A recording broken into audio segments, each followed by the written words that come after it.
বার্থপুরের শেষ প্রান্তে একটা পুরনো বাড়ি ছিল। এক সময়ের জাকজমকপূর্ণ একটা হাভেলি এখন ধ্বংসের মুখে। লতাপাতা দেয়াল জড়িয়ে ধরেছে, ইন ভয়ঙ্কর নখর। লোহার গেটটা ঝুলছে একপাশে, বাতাসে কিচিরমিচির শব্দ করছে। গ্রামের লোকেরা বাড়িটা সম্পর্কে ফিসফিস করে কথা বলে।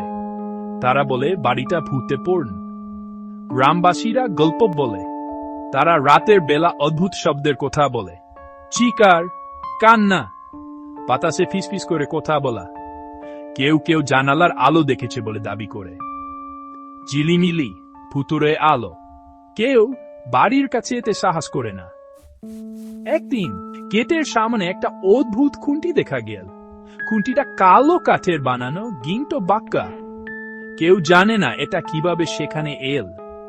কে এটা শুনতে সাহস করে না। গ্রামবাসীরা ভয় পেয়েছিল, খুব ভয় পেয়েছিল। অন্য বার্থপুরে থাকতো এমন এক ছোট ছেলে। সে ছিল খুব কৌতূহলী। সে ওর বেচার পছন্দ করত। সে ভূতে বিশ্বাস করত না। বাড়ি সম্পর্কে গল্পগুলো সে বোকামি ভাবত। সে নিজেই দেখতে চাইত। এক দুপুরে অন্য বাড়িটা ঘুরে দেখার সিদ্ধান্ত নিল। সে গ্রামবাসীদের সতর্কবাণী উপেক্ষা করল। এটা খুব বিপজ্জনক। তারা বলল কেউ ওই বাড়ি থেকে ফিরে আসে না। কিন্তু অর্ণব শুনল না। সত্য উন্মোচন করার জন্য দশ প্রতীক ছিল। সূর্য ডুবতে শুরু করলে অর্ণব বাড়ির কাছে গেল। সে কিচিরমিচির গেটটা ঠেলে খুলল। ঝোপঝাড় পূর্ণ রাস্তায় পা দিল।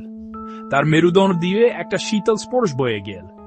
সে ভয় পেয়েছিল, কিন্তু ফিরে আয়নি। বাড়ির ভেতরটা অন্ধকার ও ধুলোবালিপূর্ণ ছিল।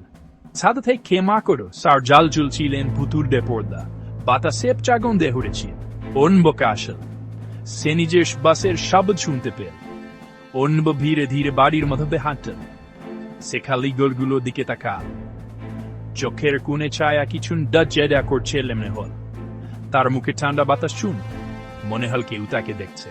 সে একটা সিন্ডি পেল এবং উঠতে শুরু করল। তার ওজনের চাপে সিন্ডির ধাপগুলো কিচিরমিচির শব্দ করল। সে সিঁড়ির উপরে উঠছে। একটা লম্বা অন্ধকার গলি পেল। গলির শেষে একটা দরজা ছিল। এটা সামান্য খোলা ছিল। অর্ণব দরজাটা ঠেলে খুলল।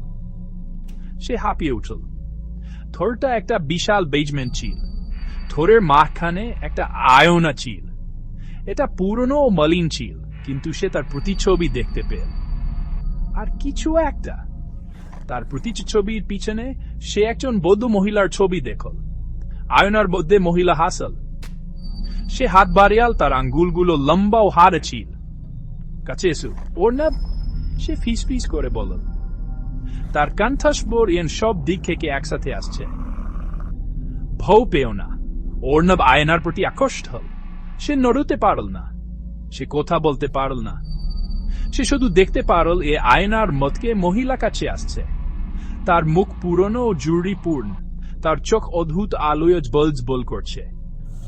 সে আটকা পড়ে গেল। গ্রামবাসীরা আর কখনো অর্ণবকে দেখেনি। পুরনো বাড়িটা রয়ে গেল। বার্থপুরের প্রান্তে এক নীরব প্রহরী। অদ্ভুত খুঁটিটা এখনো গেটের সামনে দাঁড়িয়ে আছে।